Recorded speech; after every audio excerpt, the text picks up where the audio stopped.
십자가를 참으신 어린 양 예수, 내 죄 씻어 주시고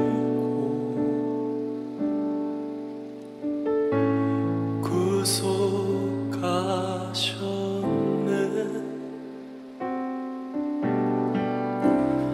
어둠을 물리치신 세상의 빛 예수, 영광의 빛 비추사 자유케 하시네.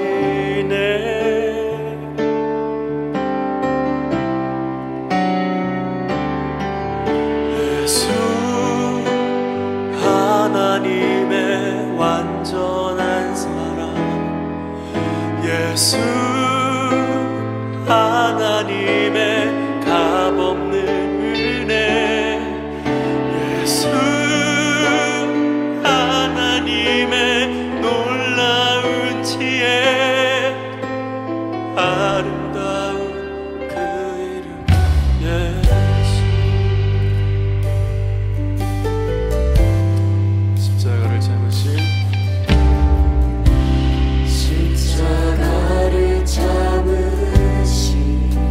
어린 양 예수,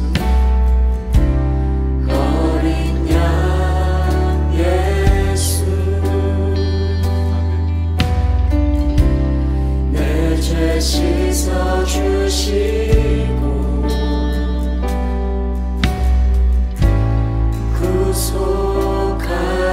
구속하셨네. 어둠을 물리치신 세상의 빛 예수,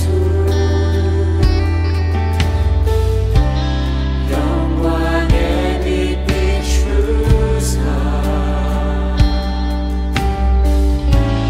자유케 하시네.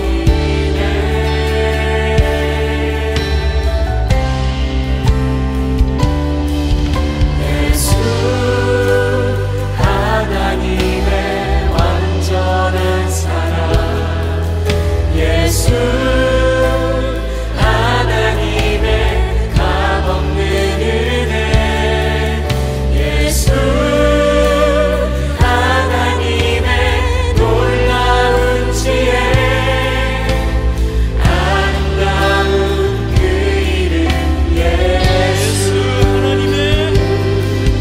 예수 하나님의 완전한 사랑, 예수 하나님의 값없는 은혜, 예수 하나님의 놀라운 지혜, 아름다운 그 이름 예수, 예수 하나님의 완전한 사랑, 예수 하나님의 값없는 은혜, 예수 하나님의 놀라운 지혜, 아름다운 그 이름 예수. 우리의 빛으로 생명으로 오신 주님, 저희를 사랑하셔서 이 땅에 구원자로 오신 예수님의 탄생하심은 또한 다시 오실 주님을 기다리는 대림절 첫 시작 주간은 경건과 묵상으로 시작하게 하여 주시니 감사합니다. 늘 부족하고 허물 많은 저희들을 이 시간 주님의 은혜 가운데 인도하여 주의 전에 나오게 하셔서 찬양과 경배로 예배드리게 하여 주심도 감사드립니다. 여러 가지 어려운 주변 상황 속에서도 우리의 연약함을 아시는 주님께서 우리의 힘이 되어 주셔서 가족과 가정을 지키게 하시며 일터와 직장에서 일할 수 있도록 기회도 허락하여 주시고 몸된 주님의 교회, 사랑의 교회를 섬길 수 있도록 하여 주신 이 모든 것이 하나님의 한량없이 부어주시는 은혜와 긍휼임을 이 시간 고백드립니다. 소망 되시는 주님, 생명 되시는 주님, 이 시간 예배를 통해 감사와 찬양과 경배를 올려드리오니 받아주시옵소서. 특별히 하나님의 섭리 가운데 가을이 오고 하나님의 은혜로 말미암아 풍성한 수확의 열매를 거두게 하심을 또한 감사드립니다.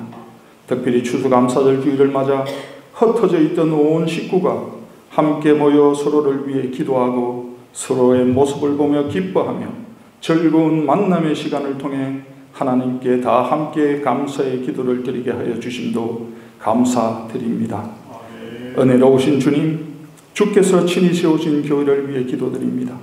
무엇보다도 먼저 원치 않는 질병과 건강의 문제로 인해 기도드리는 성도들의 간절한 마음을 주님 잘 아시오니 질병이 사라지게 하시고 건강이 회복되게 하여 그들을 축복하여 주시옵소서. 2023년 교회 각급 기관에서 새로 같이 함께 섬길 분들을 축복하여 주옵시고 또한 각 목장을 축복하여 주옵소서. 하나님의 말씀 가운데 늘 순종하며 주님께서 기관과 목장을 통해 교훈하시는 바를 잘 깨닫고 몸으로 실천하는 기관, 목장 그리고 재직들로 축복하여 주시옵소서. 서로를 위해 기도하게 하시고 교회의 지체가 되게 하셔서 더욱더 섬김과 봉사의 삶을 통해 하나님의 영광을 높이는 성도들로 인도하여 주시옵소서.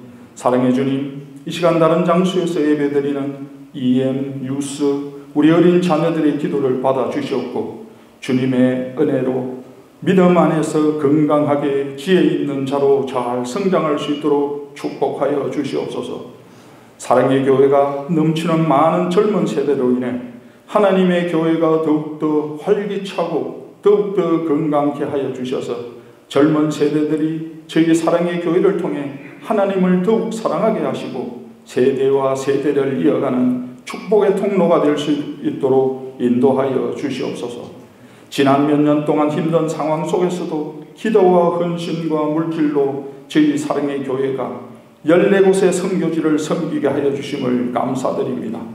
선교를 통해 우리의 기쁨이 배가 되게 하시고 2023년 한 해는 더욱더 많은 새로운 선교지를 섬길 수 있도록 교회의 모든 지체들이 한마음 한뜻으로 힘써 나아가는 선교의 공동체로 인도하여 주시옵소서.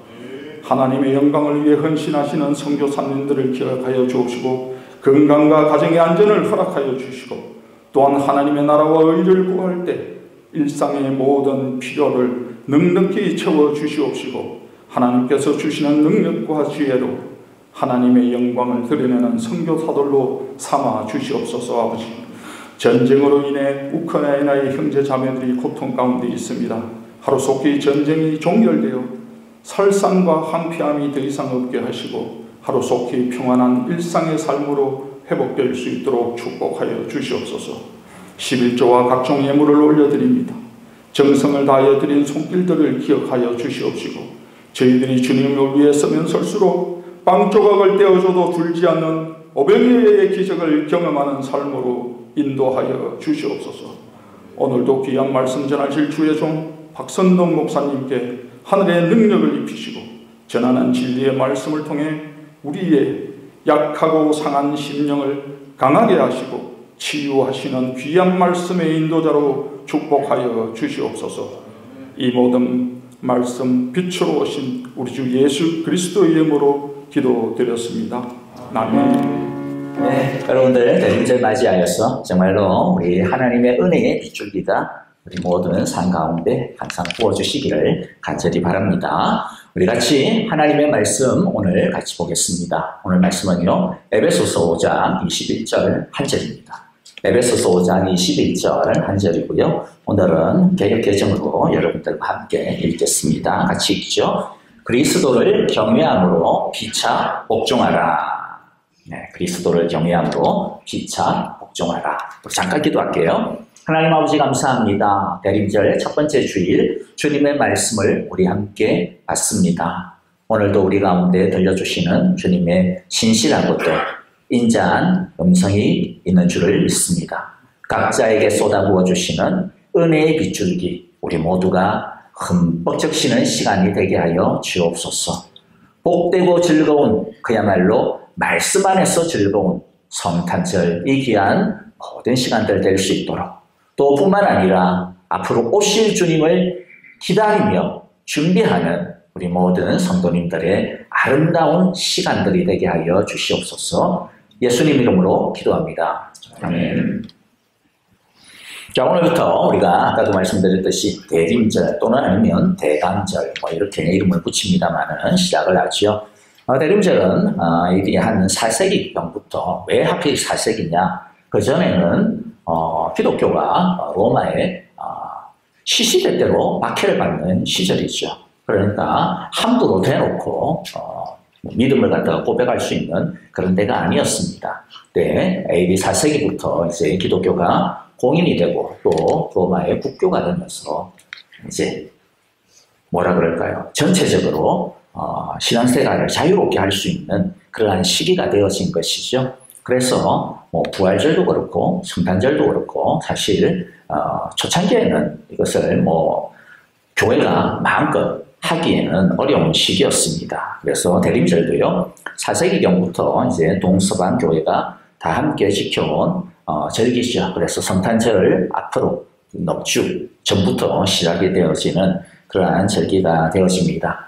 대림절이라고 하는 이 말 자체는 사실 이제 라틴어인데요. 오다, 왔다, 이제 그러한 의미입니다. 그래서 예수님이 오심, 그 오심을 기념하고 또 앞으로 오실 예수님을 준비하고 기다리는 그러한 아주 중요한 사실은 시간입니다. 그래서 그저 그냥 오신 예수님 바라보면서 그냥 징글벨 징글벨 뭐 이것만 하는 것은 우리들이 이제 성탄절의 전체적인 의미를 좀 다 모르는 거죠.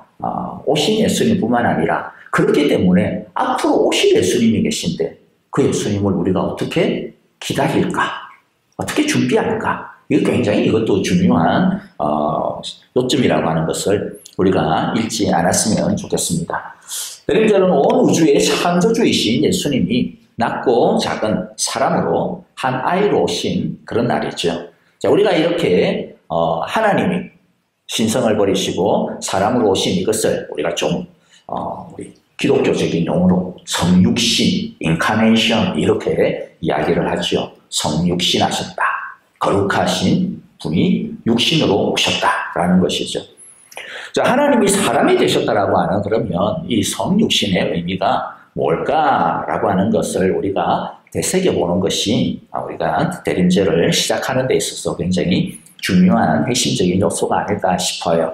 그리고 뿐만 아니라 우리가 이때까지 한 6, 7주 정도 쭉 해온 우리가 함께 서로 사랑하는 이 부분을 좀 정리하고 마무리 결론을 짓는 데 있어서 굉장히 또 의미가 있는 것인 것 같습니다. 이 성육신의 의미를 가장 잘 설명해 주는 말씀이 있다면 빌립보서 2장 6절부터 8절의 말씀일 거예요. 그는 예수님이죠. 예수님은 하나님의 모습을 지니셨으나 하나님과 동등함을 당연하게 생각하지 않으시고 오히려 자기를 비워서 종의 모습을 취하시고 사람과 같이 되셨습니다. 그는 사람의 모양으로 나타나셔서 자기를 낮추시고 죽기까지 순종하셨으니 그 십자가에 죽기까지 하셨습니다.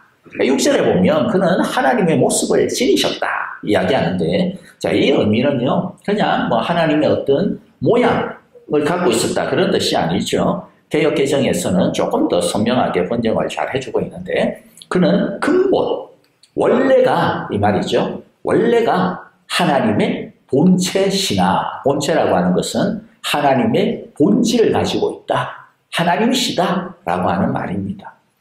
즉 예수님은 성부 하나님과 근본적으로 전혀 하나도 꿀릴 게 없는 전혀 모자람이 없는 그렇죠? 삼위 하나님이 마찬가지입니다. 근본적으로 동등한 신성을 갖고 계시고 영광과 위엄과 능력과 지위와 권세를 가지고 계세요. 그 참 하나님이세요.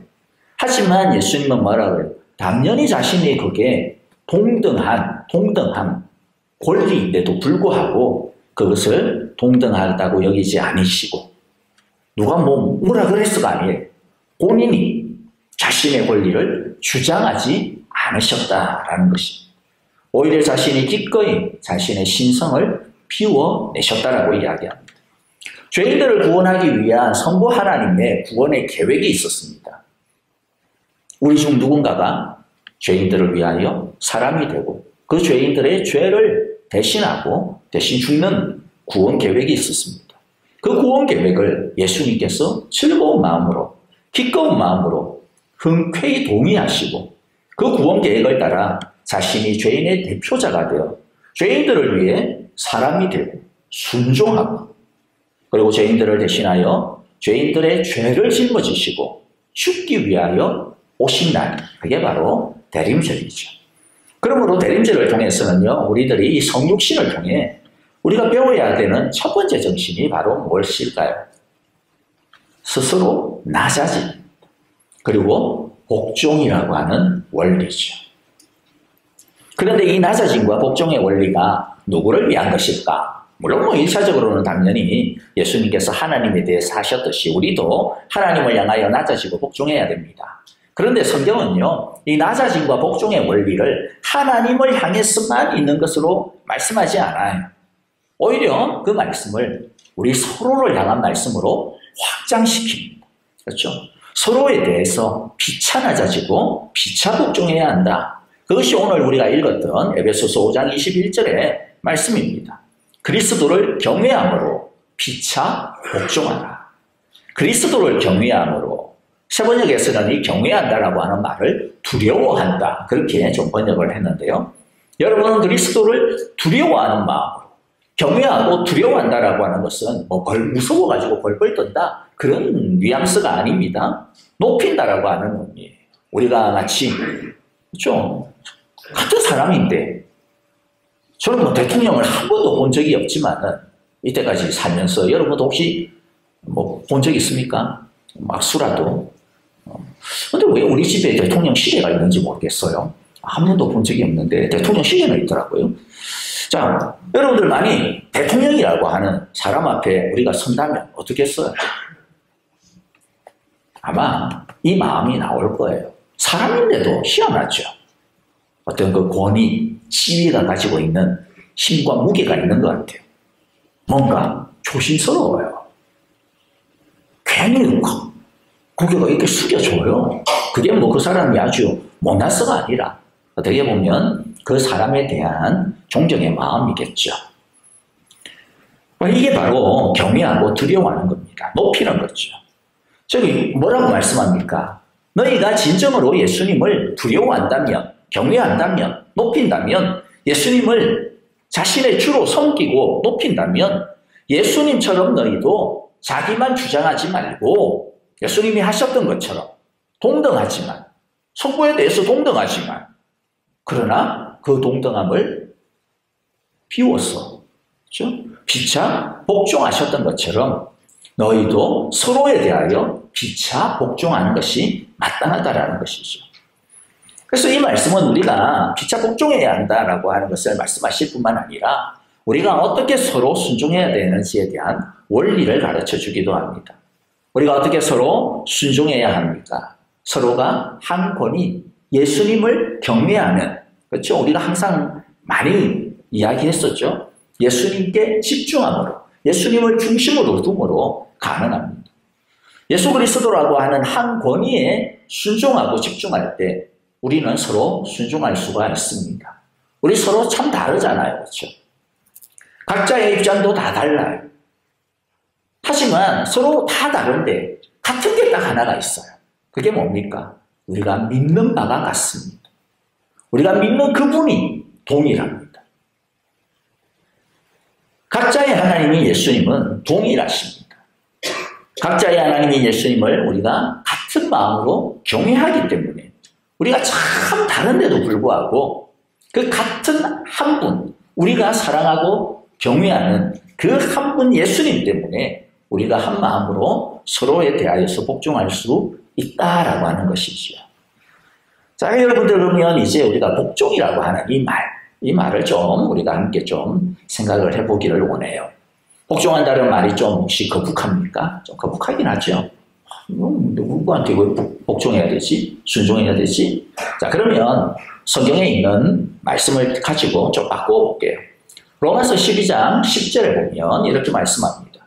형제의 사랑으로 서로 다정하게 대하며 존경하기를 서로 먼저 하십시오.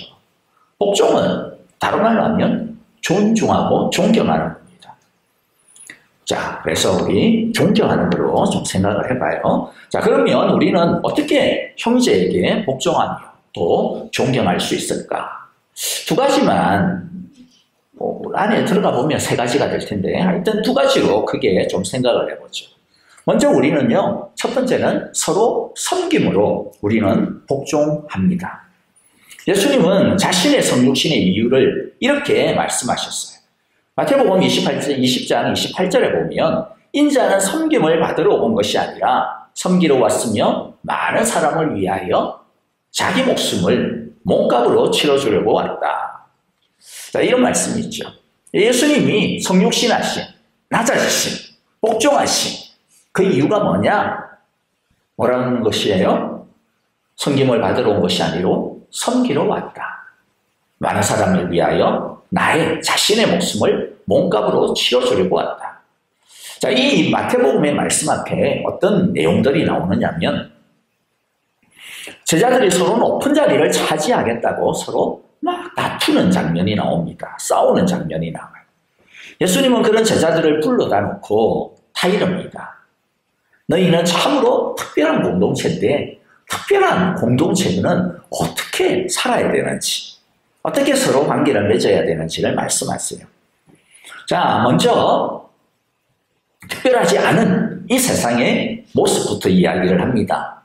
마태복음 20장 25절에 예수님께서 그들을 곁에 불러놓고, 자, 싸우고 있는 그들을 전부 다 이리 와봐 불러놓고 말씀합니다. 너희가 아는 대로 이방 민족의 통치자들은 이 세상 사람을 이야기하죠. 이 세상의 리더라고 하는 사람들은 어떻게 하냐? 백성을 마구 내리누르고 고관들은 백성들에게 세도를 부린다. 요새 우리가 쉽게 말하면 뭐 한다고 이야기할 수 있겠어요? 갑질한다. 이렇게 표현할 수 있을 거예요. 그렇죠? 자기의 어떤 힘을 가지고 자신의 어떤 그 권세를 가지고 그렇죠. 그냥 막 이렇게 못 살게 보는 거죠. 사실 통치자, 그 다음에 또 고관들, 그들의 이유가 뭡니까? 백성들을 행복하게 하는 거잖아요. 잘 살게 하는 거죠. 근데 백성을 행복하게 하고 잘 살게 하기보다는 누구를? 말은 뭐 날마다 그냥 뭐 백성이죠. 국민이죠. 근데 실제로는 별로 겁을 안 내요. 겁을 딱 낼 때는 선거가 있는 한 30일 겁을 내요. 그 다음부터는 그냥 일반 요새도 그런 것 같아요. 사람들이 일반 백성, 국민들의 어떤 삶에 대한 별 관심이 없는 것 같습니다. 그죠? 자신들의 그야말로 이 정권을 유지하고 정권을 빼앗는 것에만 혈안이 되어 있는 모습이죠. 바로 이 모습입니다. 마구 누르고 세도를 부린다. 당시에는 정권이라고 하는 게 아니죠. 그냥 딱 하나 왕정 시대니까. 리더십을 가지고 사람들을 이끌라고 건강한 권위를 가지고 잘 사용하라고 주신 거예요. 리더십 자체가, 권위 자체가 잘못된 건 아니죠. 있어야 합니다. 다만 그것을 잘 사용해야죠. 하지만 자기 유익을 따라, 자기 욕심을 따라, 자기 마음대로 마구 그냥 임의로 자신의 리더십을 사용하고 자기가 가진 권세를 막 사용하는 이러한 갑질에 쪄있는 이런 모습이 뭐다? 이 세상의 모습이다. 흔히들 발견하는, 이게 정치권만의 문제는 아닐 거예요. 정치권만의 문제는. 회사도 있을 수 있고요. 심지어는 가정에서도, 심지어는 교회에서도 그럴 수 있죠. 이 세상의 리더십은 자기의 유익을 구합니다. 자기의 성공을 위하여 아래 사람을 뭐 하는 거예요? 그냥 자기 도구로 삼는 거죠. 내 성공을 위한 하나의 수단에 불과한 거죠. 이것이 세상의 리더십이다. 하나님 떠난 리더십이다. 네, 여러분들 요새도요, 이렇게 대놓고 하면 욕먹습니다. 큰일 납니다. 그렇죠? 이러면요, 요새는 막 이렇게 청문회 막 이래가지고 막 잘리고 막 이래요. 요새는 안 들키게 해야 돼. 그런데 안 들키려고 하죠. 요새는.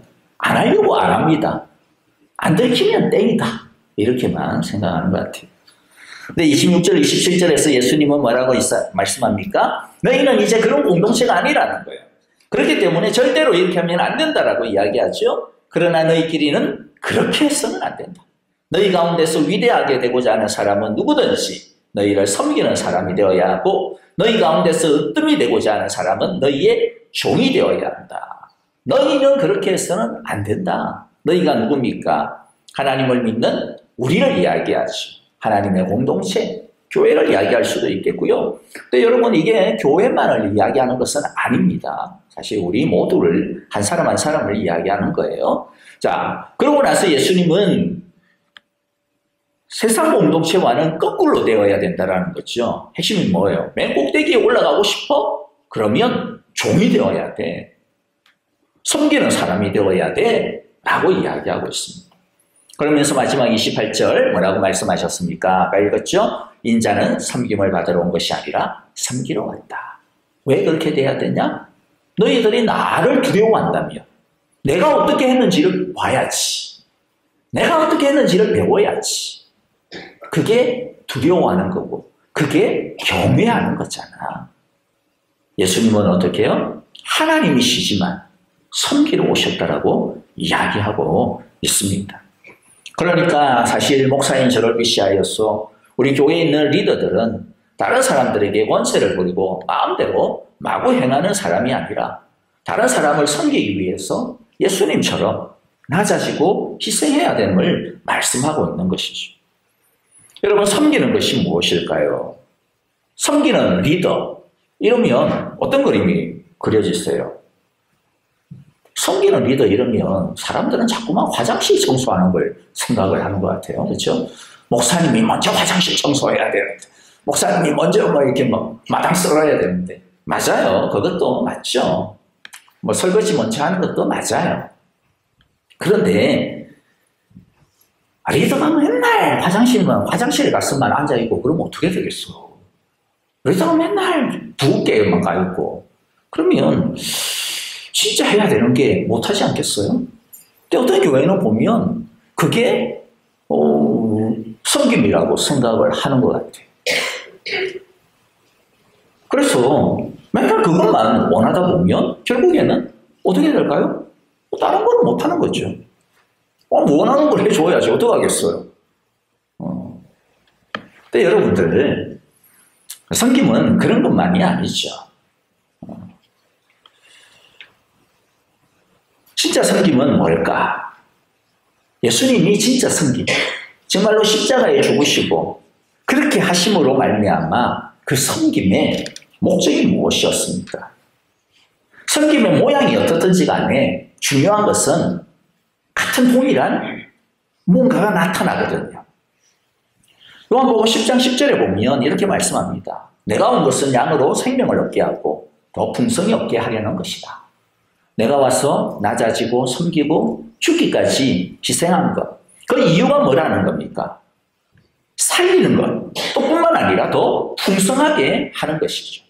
그러므로 섬김이란 다른 사람을 살리는 겁니다. 다른 사람을 더 풍성하게 해주는 것입니다. 아까 이 세상적인 리더십은 자기 성공과 자기 이익을 위해서 다른 사람을 부리는 것이라고 했죠. 하나님 나라의 리더십은 그것의 거꾸로라고 이야기했습니다.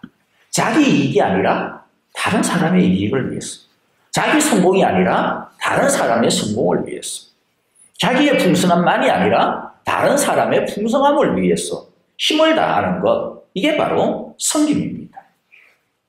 이 섬김이 그런데 교회 안에서만 그런 건 아니에요. 아까도 말씀드렸지만 이 섬김은 모든 곳에서 다 확장이 되어질 겁니다. 우리가 직장 생활에서도 마찬가지겠죠. 내 리더십을 가지고 우리가 직장에서 섬기는 사람으로 사는 것은 어떤 겁니까?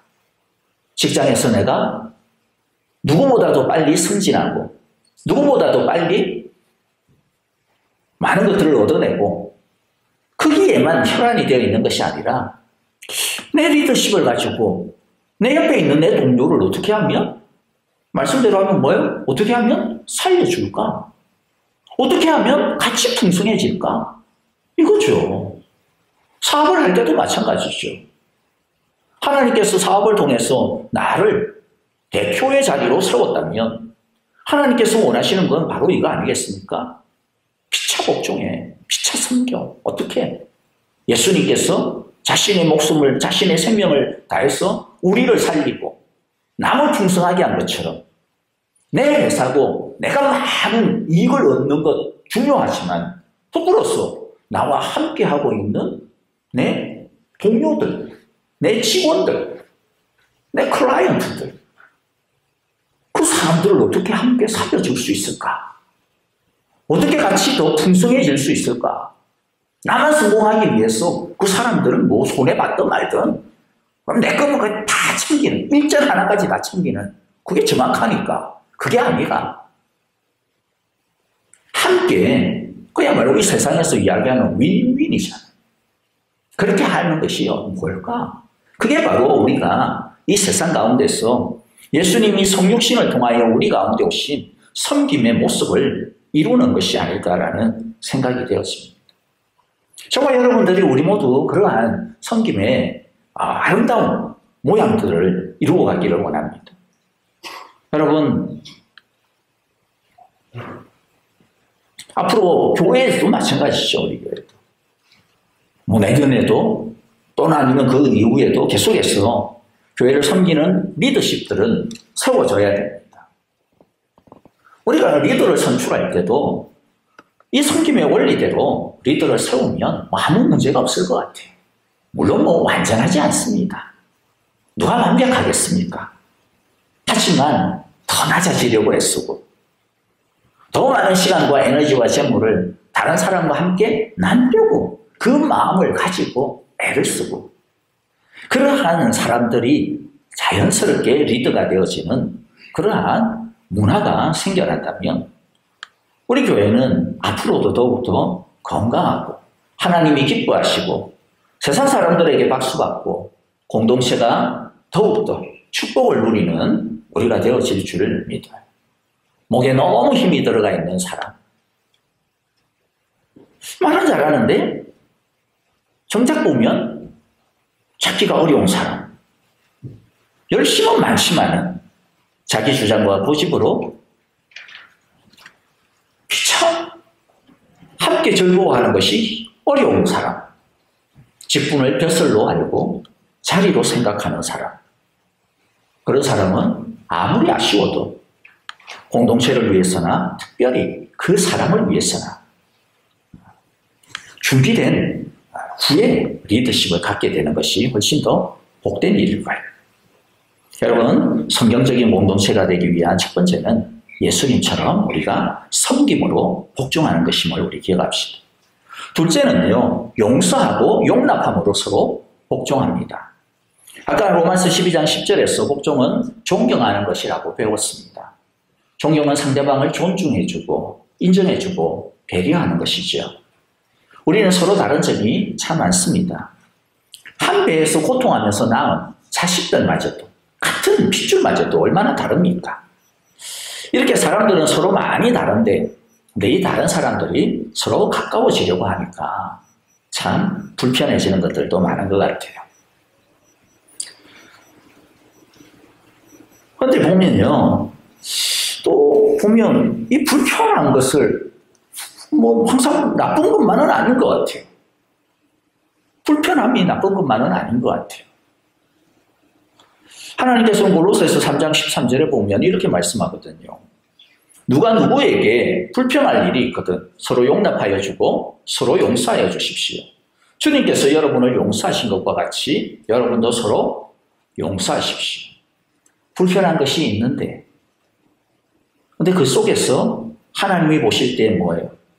그것을 잘 컨트롤하고 핸들링하면 너희들에게 굉장한 유익이 있다라고 말씀하고 있습니다.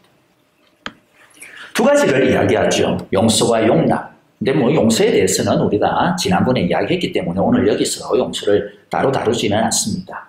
용납과 용서가 어떻게 다릅니까? 용서는 나에게 잘못한 거예요. 틀린 거예요. 틀린 사람입니다. 잘못한 거예요. 그것에 대해서 우리가 그 잘못한 것을 탕감해주고 그 저지른 죄를 없애주고 잊어주는 것이 용서입니다. 용납은 틀린 것은 아니에요. 달라요, 다시는. 상대방이 가진 부족함이 있기도 해요. 근데 그것들을 받아들이는 것을 이야기합니다. 자, 아까도 말씀드렸듯이 용서는 우리가 이미 했기 때문에 오늘 용납에 대해서만 잠깐 이야기하고 이제 마무리하려고 그래요. 여러분, 아까 이야기했죠. 이 다름이라고 하는 것. 서로 다른 것 때문에 참 불편합니다. 집에 보면 형제 자매들끼리도 다른 것 때문에 불편할 때가 있더라고요. 그래서 항상 싸우잖아요. 그렇죠? 다투고. 부부 사이에도 마찬가지죠. 이 다름의 문제는 어찌할 수가 없어요.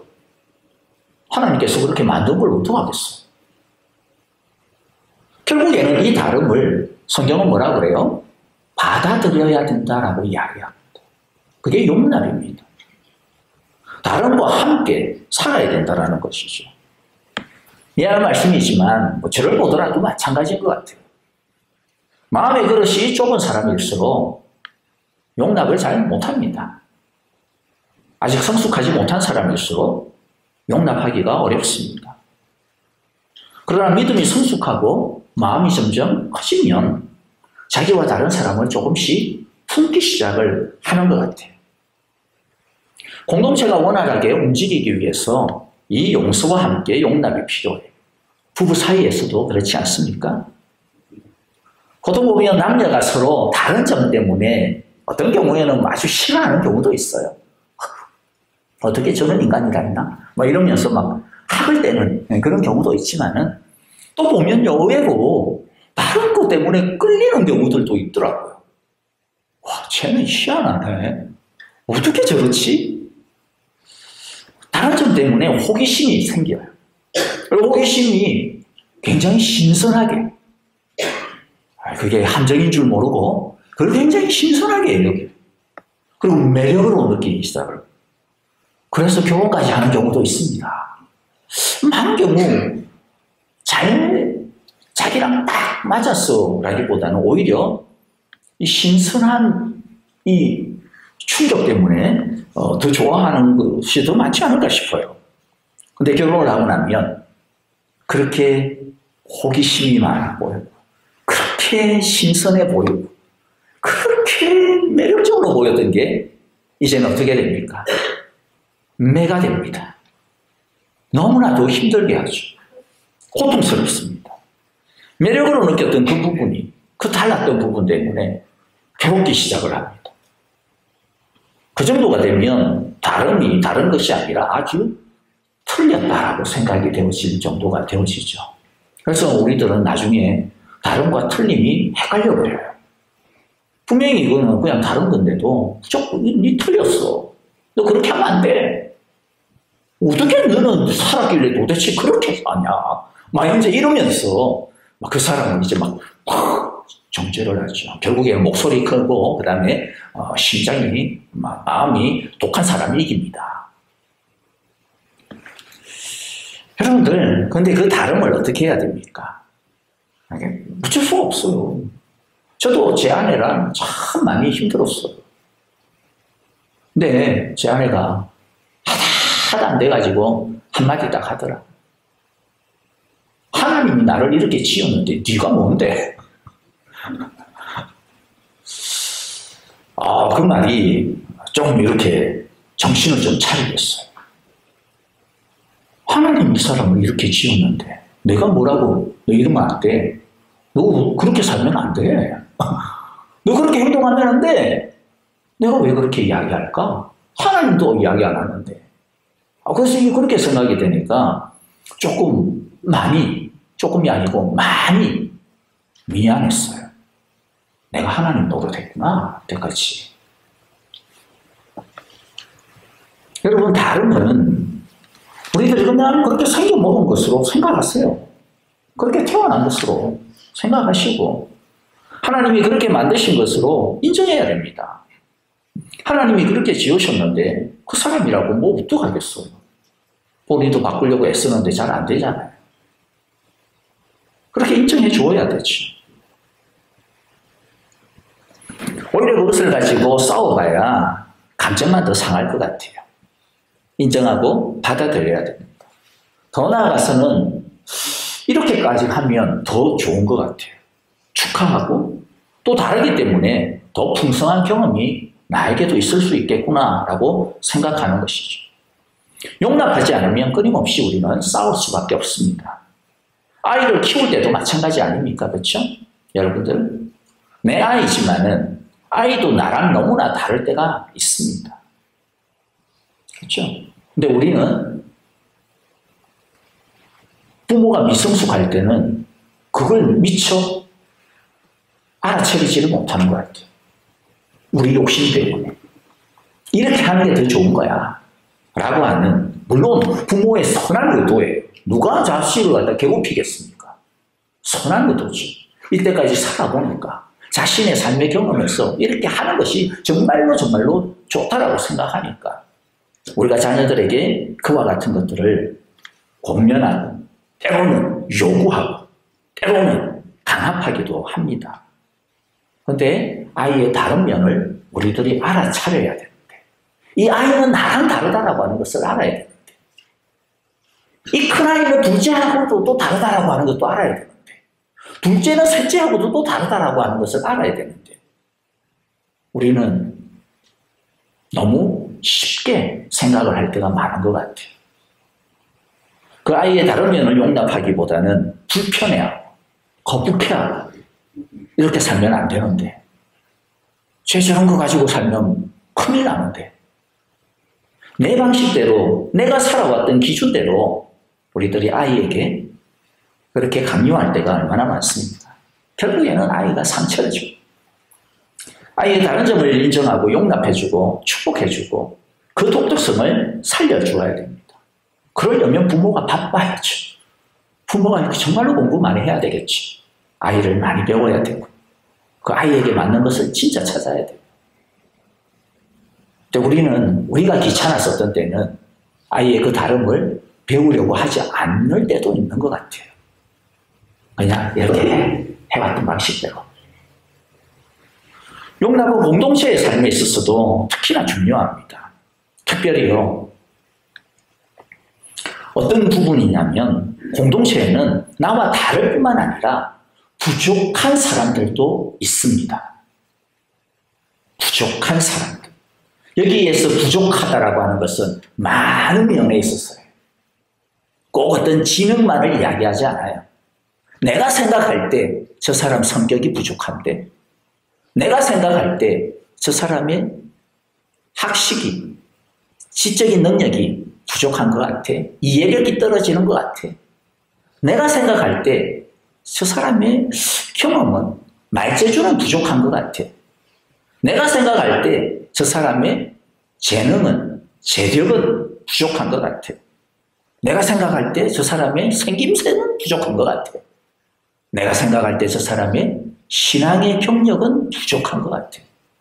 다 모든 면에서. 여러분, 그 다름이 때로는 부족하다라고 우리들이 그렇게 그 사람을 재단하는 경우들이 있다라는 거죠. 설령 부족한 것이 있다 하더라도 그런 점을 무시하지 말고 용납해야 합니다. 우리와 다른 사람들, 부족한 사람들을 참아주고 인내하고 받아들이는 것이 뭘까요? 용납이죠. 우리에게 죄를 짓고도 잘 모르는 사람이나 용서를 구하지 않는 사람도 우리가 용납할 수 있습니다. 죄를 짓고도 잘 모르는 사람은 무지해서 그렇고, 알면도 불구하고 용서하지 않는 사람은 완악해서 그렇습니다. 모두 그들의 약함과 악함과 관련이 있습니다. 지난번에도 말씀드렸듯이 진정한 용서를 구하지 않는데 진짜 용서가 가능할까? 사실은 어렵죠. 하지만 상대방이 아직 용서를 구하지 않는다 하더라도, 물론 그렇기 때문에 진정한 의미에 있어서의 용서의 단계까지는 나가지는 못했지만은, 그러나 그렇다고 하더라도 우리는 용납할 수는 있습니다. 이러한 용납과 용서가 어디에서부터 나옵니까? 그리스도를 경외함에서부터 나오는 것이죠. 예수님께서 우리를 용서해 주시고 우리를 얼마나 많이 용납해 주십니까? 우리의 부족함을 얼마나 참아 주십니까? 우리가 예수님을 경외하고 그분을 존경하기 때문에 우리도 예수님처럼 서로 피차 복종함으로 용서하고 용납할 수 있는 것이죠. 말씀을 마무리합니다.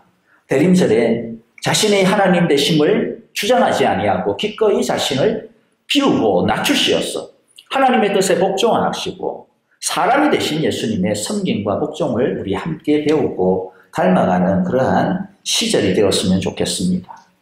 예수님처럼 섬김으로 피차 복종합시다.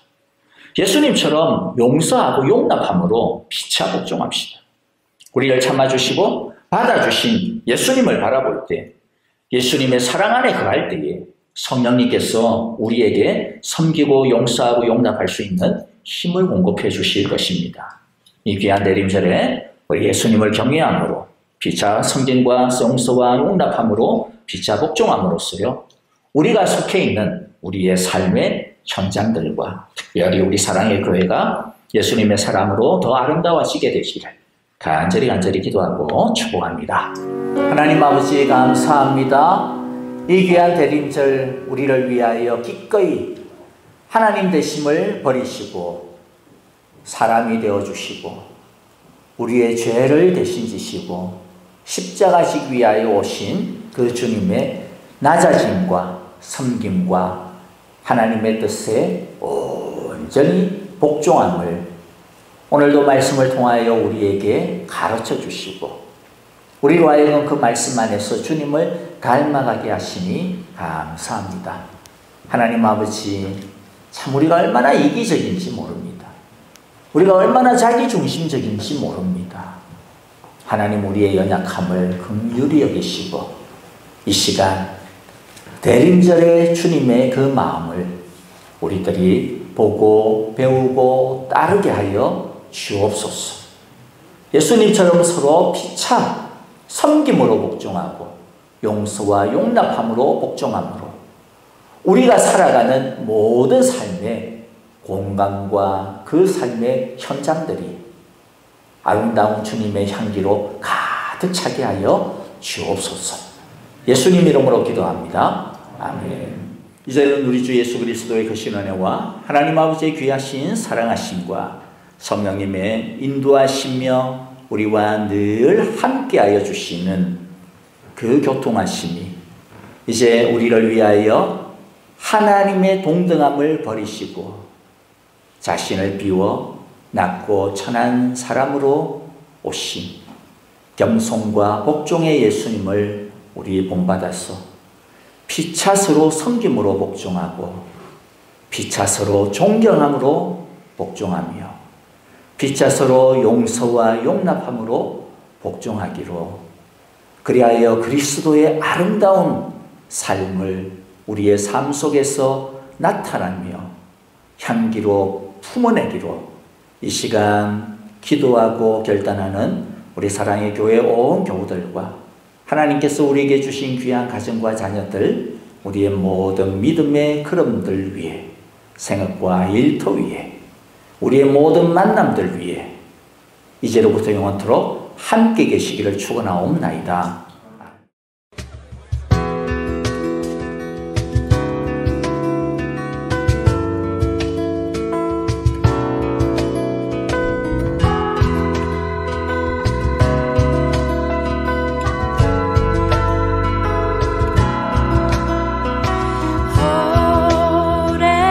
오랫동안 기다린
소망이요 주는 우리 소망이요